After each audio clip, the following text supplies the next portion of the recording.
Στο δεύτερο μέρος από το βιντεάκι για την ένταση ακτινοβολίας, ας κάνουμε μια άσκηση από το Study for Exams που είναι για φωτοελεκτρικό φαινόμενο, αλλά αναλύει λίγο παραπάνω και απαιτείται να κουβεντιάσουμε την ένταση ακτινοβολίας. Η άσκηση είναι του Παρασκευόπουλου και του Μπαγανά και ο έλεγχος πάλι από τον Παλόγο, να λέμε πάντα τα ονόματα. Διαβάζω εκφώνηση: μια λάμπα με ηλεκτρική ισχύ 200 W και συντελεστή απόδοση σε φωτεινή ακτινοβολία 10%. Αυτό που λέγαμε και πριν. Το 90% της ακτινοβολίας, άμα είναι μια κλασική λάμπα πυρακτώσεως, θα γίνεται θερμότητα, θερμική ενέργεια. Εκπέμπει ομοιόμορφα σε όλες τις διευθύνσεις, μονοχρωματική ακτινοβολία. Το όλες τις διευθύνσεις για να πάρουμε ότι είναι σε σφαιρικά μέτωπα που πάλι λέγαμε και πριν. Μονοχρωματική ακτινοβολία, ότι έχουμε μόνο ένα μήκος κύματος και μία συχνότητα. Το μήκος κύματος είναι 600 νανόμετρα. Θυμίζω ότι το ορατό φως είναι από 400 έως 700 νανόμετρα, άρα μιλάμε για ορατό φως.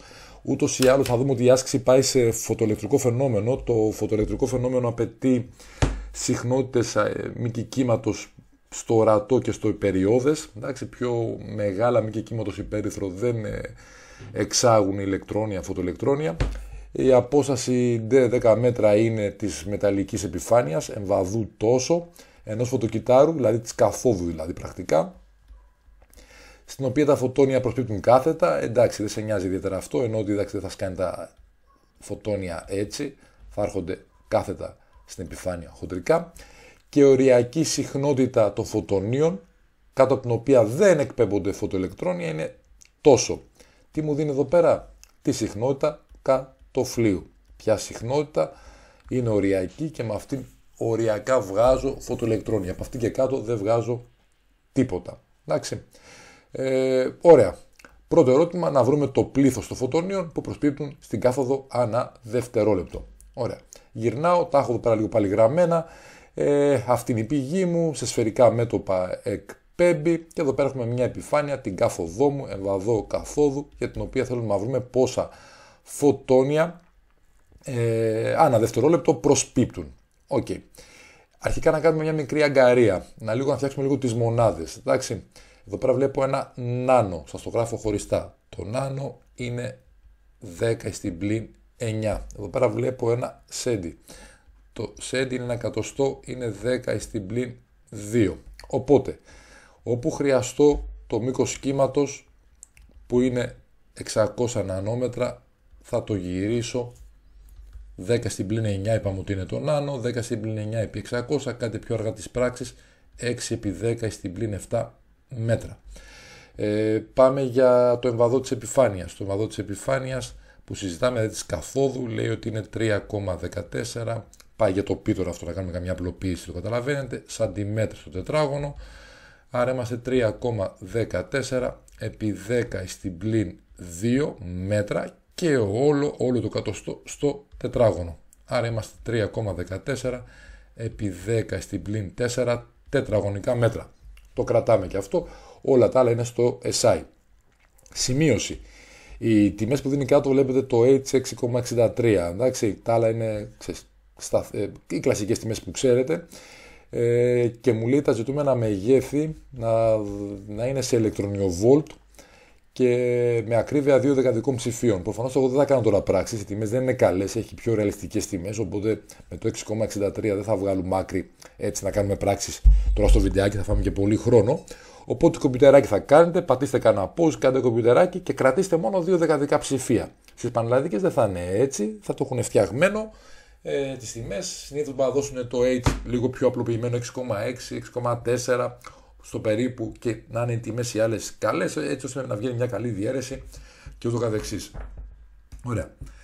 Πάμε λοιπόν.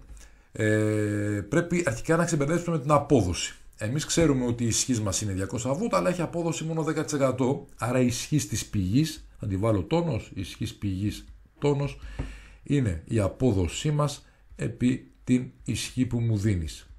Ωραία. Άρα είμαστε ένα 10% από τα 200 W Άρα μιλάμε μόνο για 20 W φωτεινή ακτινοβολία, τα υπόλοιπα 180 είναι θερμική ενέργεια, θερμότητα, εντάξει. Τσάμπα πάει, ζεσταίνει το χώρο. Ωραία. Πάει αυτό. Τώρα, πώς θα βρούμε εδώ πέρα την ένταση ακτινοβολίας? Το λέγαμε από πριν. Η ένταση της ακτινοβολίας εδώ είναι η ισχύς της πηγής, εντάξει, η τόνος τώρα είναι αυτή, προς το εμβαδό της σφαίρας στην οποία ανήκει το σημείο που μελετάς, η επιφάνεια που μελετάς. Ή ακόμα καλύτερα, η ένταση μιας ακτινοβολίας είναι η ισχύ προς το εμβαδό της σφαίρας στην οποία ανήκουμε, αυτό με το πω λόγο. Άρα κάτω, στο εμβαδό που θα βάλω εδώ πέρα, θα βάλω τη σφαίρα στην οποία ανήκω και έχω πάνω η ισχύ της πηγής και κάτω έχω 4π τετράγωνο. Δείτε και το άλλο βιντεάκι. Ωραία. Τυπικά μπορώ να βρω αυτή την ένταση. Άμα θέλω τη βρίσκω, ξέρω τιμές κλπ. Δεν θα τη βρω για να το προχωρήσω.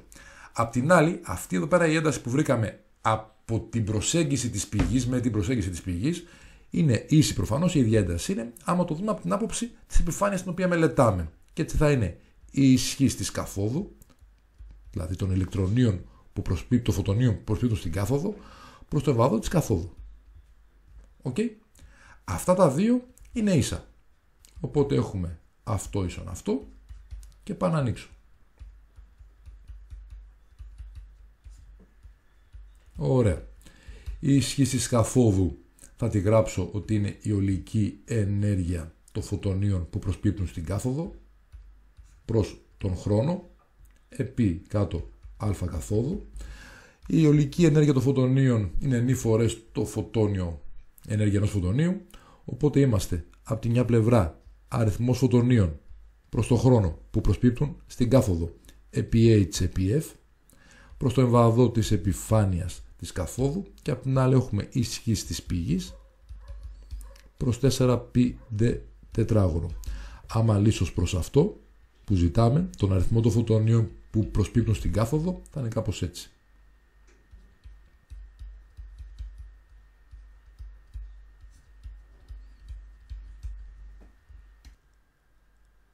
Ορίστε, μην σας τελεπορώ εγώ. Είμαστε κάπως έτσι. Ισχύς πηγής ξέρουμε. Τις αποστάσεις 4π τετράγωνο ξέρουμε. Εμβαδών επιφάνειας ξέρουμε. Το έχουμε εδώ πέρα της καθόδου. HPF. Το μόνο εντάξει που δεν ξέρουμε είναι τη συχνότητα. Το σε είναι λάμδα επί F. Άρα η συχνότητα που θέλουμε είναι σε προς λάμδα. Ξέρουμε μήκος σχήματος. Άρα ξέρουμε και συχνότητα. Θα το βάλω εδώ πέρα ως τελευταίο. Και τελειώσαμε. Οπότε είμαστε έτσι. Είναι κάτω εδώ πέρα σε προς λάμδα, ακραίοι, μεσαίοι, το λάμδα είναι πάνω και το σε είναι κάτω. Οπότε ξέρω, όλα τα γνωρίζω, αντικαθιστώ, κάνω πραξούλες, είναι όλα στο SI, τα έχουμε όλα στο SI, αν κάνω πραξούλες θα βρω ότι ο αριθμός, άμα θέλετε να κάνετε, πατήστε pause και κάντε, θα βγει 1,5 επί 10 στη 13η φωτόνια κάθε δευτερόλεπτο. Δύο παρατηρησούλες γρήγορες, επανάληψη λιγάκι. Έτσι θα βρω την ένταση της ακτινοβολίας σε απόσταση D από την πηγή. Δείτε το προηγούμενο βιντεάκι. D είναι η απόστασή μου και αυτή είναι η σφαίρα στην οποία ανήκω εγώ. Και η έντασή μου η ίδια θα είναι άμα την υπολογίζω από την ισχύ που προσπίπτει πάνω στην κάθοδο προς το βαθμό το δικό μου. Δηλαδή σημείο κλειδί εξισώνεις τις δύο εντάσεις. Η μία είναι από την προσέγγιση της πηγής και η άλλη από την προσέγγιση την δικιά μου. Εντάξει, ενώ της επιφάνειας που απορροφώ ενέργεια. Άμα το άνοιγα εδώ πέρα λίγο παραπάνω την ισχύ της πηγής εδώ πέρα, θα κατέληγα πάλι στο λογικό ότι ο αριθμός των φωτονίων που προσπίπτουν, δείτε και το προηγούμενο βιντεάκι, στην κάθοδο θα ήταν τι? Εμβαδό καθόδου προς 4π τετράγωνο, αν τα άνοιγα όλα, νη φωτονίων της πηγής. Δηλαδή ο αριθμός των φωτονίων που προσπίπτουν στην κάθοδο, αυτό που βρήκαμε τώρα εμείς, το 1,5 επί 10 στη 13η, θα ήταν ο αριθμός των φωτονίων της πηγής, που τώρα εμείς δεν το ξέραμε, αλλά ξέραμε την ισχύ της πηγής, επί το πηλίκο του εμβαδού του δικού μας, που είναι μικρό εμβαδό, προς τον εμβαδό της σφαίρας στην οποία ανήκουμε. Όσο μεγαλύτερο εμβαδό εμείς εδώ πέρα παίρνουμε, αν είχαμε όλη τη σφαίρα, καλύπταμε όλη τη σφαίρα, αυτή ήμασταν μια σφαίρα εμείς, θα παίρναμε όλα τα φωτόνια της πηγής. Τώρα παίρνουμε ένα κλάσμα των φωτονίων που εκπέμπει η πηγή.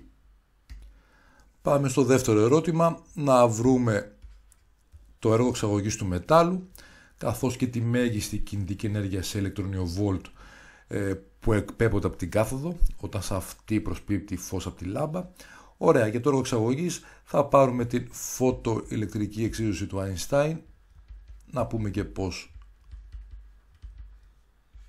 εξηγείται κάτι, και έχουμε ότι το Kmax είναι H επί F πλην φ. Αν πάμε και βάλουμε μόλις που βγουν τα ηλεκτρονιάκια, δηλαδή να μου βγουν με κινητική 0, τότε ουσιαστικά η συχνότητα που συζητάμε είναι αυτή του κατοφλίου, αυτή που μου δίνει εδώ πέρα κάτω που λέγαμε πριν από λίγο. Οπότε είμαστε 0, H επί φ 0 πλην φ, άρα το έργο εξαγωγής μου είναι H επί φ 0. Τα ξέρεις όλα, ξέρεις και το H, ξέρεις και το φ 0. Ουσιαστικά μόνο να δείξω κάτι, το H είναι 6,63 επί 10 στην πλην 34 τζάουλ ανά σεκόντ. Σε αυτό το κεφάλαιο θα έλεγα να βάζετε μονάδες συνέχεια να τις βλέπετε. Θα σωστό να το κάνετε σε όλα, αλλά κάθε φορά δεν προλαβαίνετε. Βάζετε πάντα οπωσδήποτε στο τέλος του αποτελέσματος, οπωσδήποτε αυτό, εντάξει. Τζάουλ ανά σεκόντ, και έχουμε και 4,8 επί 10 στη 14η Hz. Θυμίζω ότι το 1 Hz ουσιαστικά είναι 1 προς σεκόντ, άρα είσαι εδώ πέρα 1 προς σεκόντ. Σεκόντ και σεκόντ φεύγει και έχουμε 6,63 επί 4,8. Το 10 στην πλην 34 επί 10 στη 14η μου κάνει ένα 10 στην πλην 20, και όλα αυτά είναι τζάουλ και θα χρειαστώ και το κομπιουτεράκι πιθανώς. Ωραία, τι θυμίζω όμως, το 1 ηλεκτρονιοβόλτ είναι 1,6 επί 10 στην πλην 19 τζάουλ. Δεν θυμάμαι τώρα στην άσκηση άμα το έδινε, αλλά και αν δεν το έδινε, το 1 ηλεκτρονιοβόλτ έδινε αυτό σίγουρα το φορτίο ενός ηλεκτρονίου, που είναι 1,6 επί 10 στην πλην 19 κουλόμπ επί βόλτ. Κουλόμπ επί βόλτ κάνει τζάουλ, εντάξει, άρα πάνω γυρνάς. Ωραία, άρα το 1 ηλεκτρονιοβόλτ είναι 1,6 επί 10 στην πλην 19 τζάουλ. Οπότε το 1 τζάουλ, άμα λύσω προς το 1 τζάουλ, να το 1 τζάουλ εδώ πέρα, θα διαιρέσω με το 1,6 επί 10 στην πλην 19 και τα δύο μέλη θα κάνω μια χιλιαστή. Πάντως ουσιαστικά το 1 τζάουλ είναι 1 ηλεκτρονιοβόλτ προς 1,6 επί 10 στην πλην 19. Οπότε πηγαίνω εδώ και θα αντικαταστήσω, με συγχωρείτε, 4,8 επί 10 στην πλην 20 και θα βάλω μέσα αντί για τζάουλ προς 1,6 επί 10 στην πλην 19 ηλεκτρονιοβόλτ. Το 1 τζάουλ αντικαταστάθηκε από αυτό. Ωραία. Εδώ πέρα κάποιες πράξεις μπορεί να τις κάνεις. Δηλαδή 4,8 όταν κάνετε πράξη στη φυσικούλα, μην κάνετε πράξη σχήμα στο κύμα. Ανοίξτε τα, αφήστε τα όλα ανοιχτά και ελεύθερα, τα μεγέθη σας, και δείτε τι φεύγει. Μην αρχίσετε να κάνετε πολλαπλασιασμούς και διαιρέσεις κατευθείαν. Εδώ πέρα βλέπουμε ότι το 4,8 προς 1,6 είναι μια απλή διαίρεση και βγάζει ένα 3. Οπότε έχουμε 3 επί 6,63 και το 10 στην πλην 20 προς το 10 στην πλην 19 πάει και μου κάνει 10 στην πλην 1 ηλεκτρονιοβόλτ. Όλο αυτό με το σκεφτούμε 3,618 επί 10 στην πλην 1, αυτό βγάζει 1,8, αλλά έχεις και αυτά τα 63 εδώ πέρα, άρα ανεβαίνεις κοντά στο 2, άμα κάνεις τις πράξεις είναι περίπου 1,99 ηλεκτρονιοβόλτ. Ποιο ήταν αυτό? Το έργο εξαγωγής του μετάλλου που συζητάμε. Μικρό έργο εξαγωγής, είναι σου μεγαλύτερα, εντάξει, στην πραγματικά έργα εξαγωγής. Και πάμε και στο άλλο ερώτημα, να βρούμε τη μέγιστη κινητική ενέργεια. Τώρα είναι κουβέντα τι είναι η μέγιστη κινητική ενέργεια, δεν θα το κουβεντιάσω, άλλα βιβλία δεν το λένε, το σχολικό δεν το πολύ λέει. Νομίζω ότι το λέω στο φωτοελεκτρικό, το εξηγώ στο βιντεάκι που αφορά το φύλλο εργασίας με το φωτοελεκτρικό. Μέγιστη κινητική ενέργεια σε ηλεκτρονιοβόλτ που εκπέμπονται από την κάθοδο. Εδώ πέρα τίποτα σπουδαίο, θα πάρουμε την εξίσωση πάλι του Einstein, αλλά πια με τη συχνότητα της ακτινοβολίας την οποία έχουμε εδώ πέρα και έχουμε ένα Kmax H επί F πλην φ. Δεν θα ασχοληθώ καθόλου, ξέρεις το φ σε ηλεκτρονιοβόλτ, H επί συχνότητα την ξέρεις, πάλι πρέπει να το κάνεις ηλεκτρονιοβόλτ, έδειξα τη διαδικασία, απλά κάνεις πραξούλες και θα βγάλεις 0,08 ηλεκτρονιοβόλτ. Όχι με αυτή τη συχνότητα, με συγχωρείτε, με τη συχνότητα αυτή που βρήκαμε πριν. Αυτό είναι, το κοιτάω χάλια, είναι του κατοφλίου, ξεχάστηκα. Με αυτή εδώ πέρα, εντάξει, που βρήκαμε πριν. Ξέρουμε το μήκος. Άμα βάζαμε αυτή, θα βρίσκαμε κινητική 0. Αυτή εδώ πέρα. Εντάξει. Η συχνότητα το σε προς λάμδα. ουσιαστικά το 3 επί 10 στον 8η προς 6 το 0,5 ήταν 0,5 επί 10 στη 15η, κάτι θέλω να δείξω εδώ πέρα, άρα είσαι ένα 5 επί 10 στη 14η Hz, για να δείξω μόνο τι πράγμα έκανα τις πράξεις, ότι είναι πολύ κοντά του κατοφλίου τη συχνότητα, πάρα πολύ κοντά, εντάξει, 4,85, οπότε μου βγαίνει μια κινητική μέγιστη 0,08 ηλεκτρονιοβολ, έτσι μικρούλα πρακτικά, γιατί το κάθε φωτόνιό μας κουβαλάει λίγο παραπάνω ενέργεια, εντάξει, το λίγο τώρα σχετικό για τον μικρό κόσμο, από την ενέργεια που κουβαλάει ένα φωτόνιο που έχει τη συχνότητα του κατοφλίου. Ωραία, πάει και αυτό. Και τελευταίο ερώτημα και αρκετά ενδιαφέρον, ας πούμε, έχει και λίγο μέσα από τη θεωρία, να βρούμε τη μέγιστη τιμή της έντασης του ρεύματος που μπορεί να αποκατασταθεί στο κύκλωμα και πότε αυτό συμβαίνει. Είμαστε λοιπόν φωτοελεκτρικό φαινόμενο, η μέγιστη τιμή της έντασης ουσιαστικά είναι το ρεύμα κόρου. Εδώ πέρα θέλει μια κουβεντούλα ξανά την εξής, όπως είναι εδώ πέρα η κάθοδος και σκάνε τα φωτόνια και βγαίνουν τα ηλεκτρόνια, π.χ. άμα σκάνε 1000 φωτόνια, τότε θα βγουν 1000 ηλεκτρόνια. Μας σκάνε 1,5 επί 10 στη 13η, βάζω χαζή τιμή για να είναι εύκολο. Θα βγουν 1000 ηλεκτρόνια. Κάθε φωτόνιο θα σου βγάλει ένα ηλεκτρόνιο. Καμιά φορά μπορεί σε κανένα βοήθημα να έχετε δει να μην το λέει, να σου λέει ότι βγαίνουν κάποια λιγότερα. Τυπικά τώρα όμως, 1000 φωτόνια, άμα δεν σας πει τίποτα, βγάζουν 1000 ηλεκτρόνια. Αυτή είναι η λογική. Εφόσον κουβαλάει το κάθε φωτόνιο συχνότητα μεγαλύτερη, ενέργεια μεγαλύτερη από την ενέργεια που κουβαλάει ένα φωτόνιο με συχνότητα κατοφλίου. Ωραία. Αυτά τώρα που βγαίνουν, ας πούμε, ότι χοντρικά βγαίνουν σε κατευθύνσεις όπου να είναι, χτυπάνε και μεταξύ τους τα φωτοελεκτρόνια. Οπότε ενώ βγαίνουν 1000 φωτοελεκτρόνια, απέναντι στην άνοδο δεν προσπίπτουν και τα 1000. Άμα δεν βάλω καθόλου διαφορά δυναμικού, άμα τα αφήσουν να φτάσουν μόνα τους. Σκάνε, ξέρω εγώ, τα 300, στην τύχη το λέω. Ωραία. Αυτό σε εκείνη την ωραία καμπύλη με το ρεύμα που μετράει εκείνο το μικροαμπερόμετρο στην συσκευή του φωτοελεκτρικού και κάτω έχουμε τη διαφορά δυναμικού και έχουμε μια έτσι καμπύλη με σιγμοειδής έτσι μόρφη, αυτό είναι το ρεύμα εδώ. Δηλαδή αυτά τα 300 ηλεκτρόνια φορτίου ηλεκτρονίου, εντάξει, 300 ηλεκτρόνια προς τον χρόνο, 300 φορές το φορτίο ενός ηλεκτρονίου προς τον χρόνο, αυτό είναι το ρεύμα που μετράει εκεί. Τώρα μας τα εμποδίζεις αυτά τα φωτοελεκτρόνια, έχεις βάλει μια, ας πούμε, αρνητική διαφορά δυναμικού, έχεις βάλει από εδώ πέρα το συν και από εκεί το πλην, τα εμποδίζεις και φτάνουν λιγότερα και αν τα εμποδίσεις κι άλλο, φτάνουμε στην τάση αποκοπής. Αν τώρα τα βοηθάς, δηλαδή είναι από εδώ το πλην και από εκεί το συν, άρα η F ηλεκτρική τα βοηθάει, τότε θα φτάσουν όλα. Άρα η μέγιστη τιμή είναι αν φτάσουν όλα. Ένα κρατούμενο. Δεύτερο κρατούμενο, το ρεύμα που μετράμε είναι μόνο όταν φτάνουν απέναντι ηλεκτρόνια. Αυτό γίνεται, κλείνει το κύκλωμα ουσιαστικά και μετράμε. Να μην τα απολογώ, για να βρούμε το ρεύμα αυτό εδώ που μετράει το αμπερόμετρό μας στη συσκευή μας, ουσιαστικά πρέπει να βρω τον αριθμό των ηλεκτρονίων που προσπίπτουν στην άνοδο. Εδώ πέρα μου λέει τη μέγιστη τιμή, άρα είναι όλα τα ηλεκτρόνια.